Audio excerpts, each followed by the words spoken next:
Spielberg didn't just adapt Jurassic Park, he rewrote it, turning Crichton's novel into something drastically different. And we're not just talking about small adjustments like skipping Tom Bombadil in the Lord of the Rings adaptation. No, we're talking about entire sections being cut or added, characters flipped on their head, and more than anything, themes that change the whole point of the story. I reread the novel and it made me see the movie in a completely new way. The real question is, were Spielberg's changes truly necessary, or just his way of shaping the story into his own vision?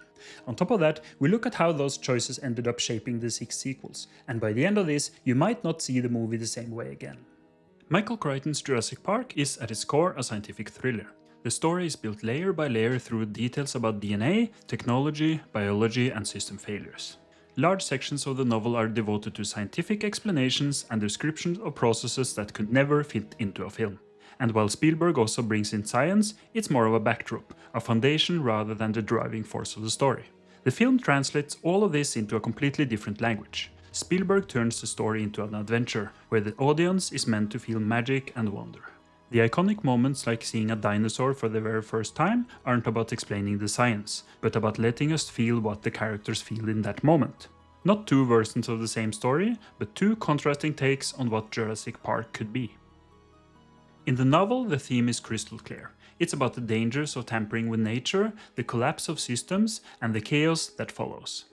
Right from the prologue, we get the warning, a bite that suggests something has gone terribly wrong. From there, the book dives into discussions about how information can break down, how accidents spiral into disaster, and how scientific breakthrough can spin out of control.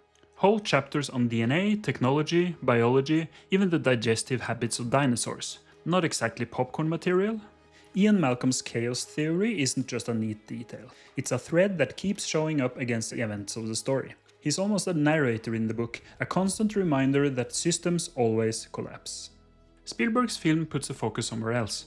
It builds on the same warnings, but it places wonder front and center. The most iconic moments aren't about risk or science, but about magic. That feeling of standing in front of a dinosaur, something you never thought you'd see in real life. Even when things go wrong, the film plays it through action and suspense, not long reflections on human hubris. The Biosyn conflict is a great example. In the book, the rivalry between Hammond's company, InGen, and its competitor is a major element, a way of showing how human ambition and corporate competition drive dangerous projects forward. In the film, it's reduced to a simple excuse. Nedry just needs a reason to betray Hammond. Beyond that, the focus is almost entirely on how the characters experience the moment, not why humanity ended up in this situation in the first place. Both are true, but the emphasis is totally different. Catastrophe versus wonder, each pointing the story in a different direction. Which raises a bigger issue, were these changes about storytelling needs, or about Spielberg putting his own stamp on the story? One of the clearest differences between the book and the film lies in the characters. Not just in what they do, but in how they're presented and what they symbolize. Spielberg changes them dramatically, and that shift changes the entire moral of the story. Take Hammond. In the book, he's a cynical businessman who blames everyone else when things go wrong, and in the end he's killed by his own creations. He's a warning about blind ambition. In the film though, he becomes a warm grandfather figure who truly believes in his vision, even if he's naive. That cozy tone makes the audience more sympathetic, but it also shifts the moral center. Instead of being about a man who gets what he deserves, it becomes a story about how even good intentions can spiral out of control. Even his introduction plays differently. In the book, he simply calls Alan and Ellie, almost distractingly low-key. The call is tied to small hints we already had about InGen, foreshadowing that something bigger is going on. In the film, Hammond flies in by helicopter right into the dig site and takes over the scene. It's not just a practical change, it sets the tone. Film Hammond is a showman, book Hammond is a manipulator. Alan Grant also takes on a completely different role. In the book, he likes kids from the very start. In the film, he's introduced as someone who doesn't, and he's given a clear character arc through his relationship with Tim and Lex. It's a classic Spielberg move, giving the audience an emotional anchor in the middle of all the action.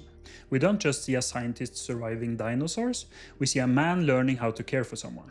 That gives the story more personal resonance alongside its big thematic questions. Malcolm is another example. In the book, he's practically a lecturer in chaos theory, acting as a kind of judge over everything that happens. In the film, he still fills that role, but in a much more condensed way. He's turned into a charismatic rock star in black leather, delivering one-liners everyone remembers. probably the only mathematician in cinema history who doubles as a shirtless model. The essence is the same, but the tone shifts. Where the book dives deep into chaos theory, the film gives it to us in a few memorable quotes, and in Malcolm's personality. The lawyer Gennaro is flipped completely. In the book, he's a strong, muscular character who stands up to Hammond and pushes the story forward. In the film, he's turned into a cowardly figure, the stereotype of the timid lawyer. And of course, he gets his most famous moment in the bathroom, face to face with the T-Rex. Law school really didn't prepare him for that kind of cross-examination, huh? Again, it's about priorities. Book Gennaro fits into a story about corporate pressure and systemic failure. Film Gennaro becomes a comic relief, and a clear signal that nobody in the park is safe. Speaking of not being safe, that rumble, it's new videos coming, subscribe so you don't miss them. Even the kids are switched around. In the book, Tim is the older one, the one with the tech skills, while Lex is the youngest. In the film, it's reversed, and Lex becomes a hacker. For a movie from 1993, that's an interesting choice. It gives us a girl who isn't just passive, but actually saves the day. At the same time, it gives Spielberg a stronger sibling dynamic on screen, with the younger brother more helpless and the older sister stepping up. That's why the film feels more like an adventure than a warning. Crichton's characters stand for systems and ideologies. The lawyer, the businessman, the mathematician, the scientist. While Spielberg turns them into recognizable people we actually feel for. It's a choice that makes the movie more immediate, but also blunts some of the novel's sharpest edges. A novel can afford to slow down. Crichton spends whole chapters on DNA, systems, and detailed explanations of how the park works, or doesn't work. Spielberg doesn't have that luxury. He boils it all down to a quick Mr. DNA animation and a short tour of the park. Because nothing says cutting-edge science like a cartoon with southern accent. The difference becomes clear in individual scenes. When Nedry dies in the film, it's an entire sequence we remember. The rain, the jeep, the dinosaurs split. In the book, he simply disappears from the story. We follow him as he steals the embryos, and then he's gone. Until his body is discovered later. Two completely different ways of telling the same beat. One visually dramatic, the other more indirect and restrained. Grant and the kids are another example. In the book, climbing the fence is barely a moment, just a few lines. In the film, it becomes a whole suspense sequence, building up to Tim getting shocked right as the power comes back on. Spielberg takes something that's practically a footnote in the novel and turns it into one of the film's most memorable set pieces. The same applies to the park's systems. In the book, power and security goes off and on in several rounds. First, they think everything is restored, but the phones don't work. Then they have to reset again. Crichton makes us feel how fragile the systems are, over and over. In the film, it's condensed into a single moment. Ellie runs to the breaker room, flips a switch, and everything comes back. Streamlined, yes, but it loses much of the novel's point, that control can never fully be restored. That's the difference between thriller and spectacle. One of the most dramatic differences is what the characters believe about the future. In the film, it's clear. Nedry shuts down the systems, the dinosaurs get out, and it's all over. In the book, they cling to the idea that control can still be regained. Hammond insists that fences can be repaired, and the animals moved back. For a moment, it almost seems plausible. But that's exactly Crichton's point. We're watching the conflict between Hammond and Malcolm play out in practice. Hammond clings to the illusion of control, while Malcolm reminds us again and again that systems collapse.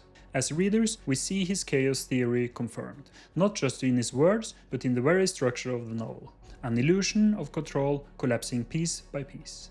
You never had control, that's the illusion! Technical details also get far more space in the book.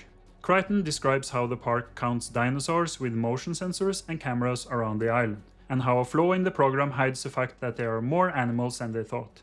Those details give the novel weight and credibility, but they'd never work in the film without killing the pace. Spielberg solves it by jumping straight to the revelation. The dinosaurs are breathing, without the long chapters of data and sensors.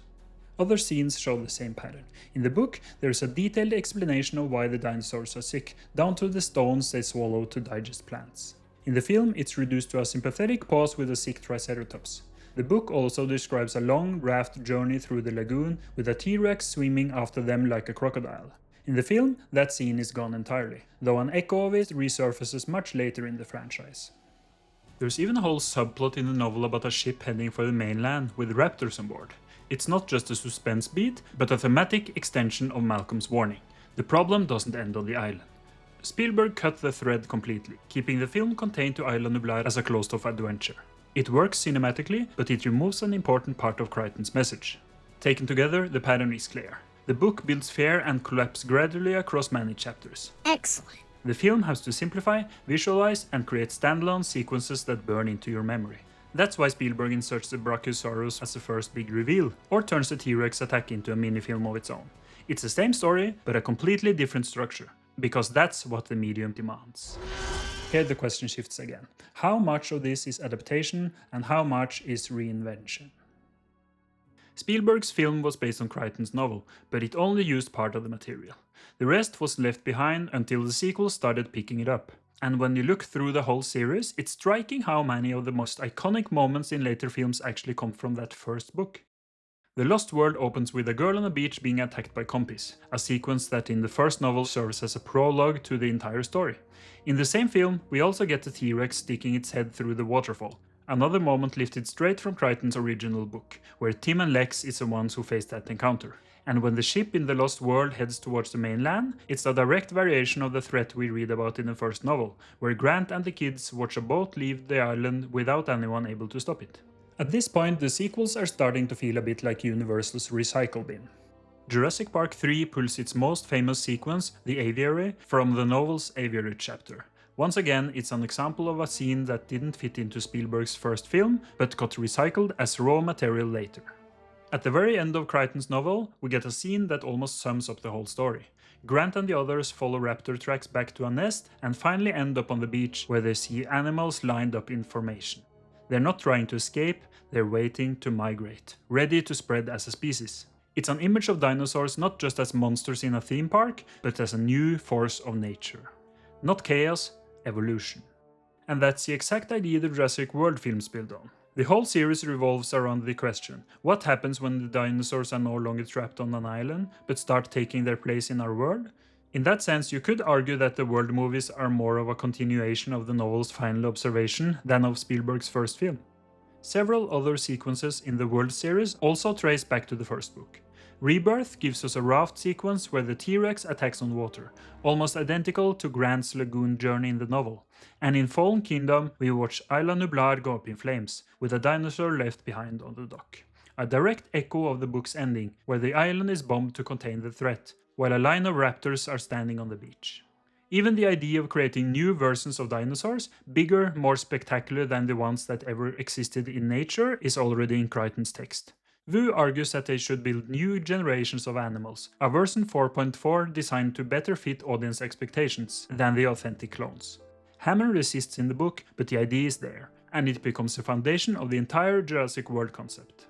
The pattern is clear. Spielberg used the parts of the book that fit his vision, and turned them into a complete film. The rest of the material was left behind, and those are the exact pieces the sequels kept picking up again and again. Even Hammond's fate underlines a contrast, as we saw earlier. Gennaro lives on in the book, but in the film he's turned into a cowardly punchline on the toilet. These changes work in Spielberg's movie because they create clear emotional beats, but they also highlight how he tightened the story into a direct dramatic line, while the novel lets characters continue as part of a more complex system. And this brings us close to the heart of it. Striking images and spectacular set pieces can leave an impression, but the story ultimately stands and falls on its themes and its structure. Spielberg knew that when he made the first film. The sequels, however, faced a challenge he had already resolved. Spielberg didn't just adapt Jurassic Park, he emptied Crichton's novel of its strongest idea and made it work perfectly on film.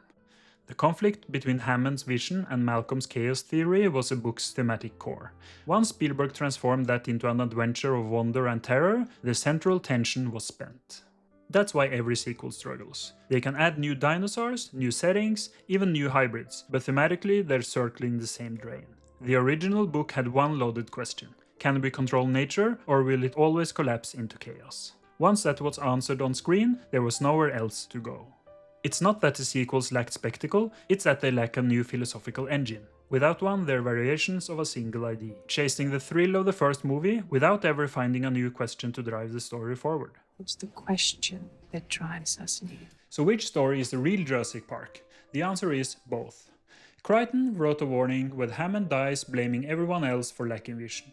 Spielberg made a myth where Hammond is vision itself. Naive, yes, but noble. One condemns ambition, the other celebrates wonder. The film works because it doesn't copy the book, it reinvents it. Crichton's thriller becomes Spielberg's adventure, and maybe that's why Jurassic Park still feels unique while everything that follows fades. The book and the film aren't versions of each other. They're two different expressions of the author's vision, told through two different mediums. And it's in that space between them that Jurassic Park still holds its power, 3 decades later. I love exploring how film series handle their premise and their characters across multiple installments. And if you want more of that, don't stop here. Jump straight into this one, you'll get why.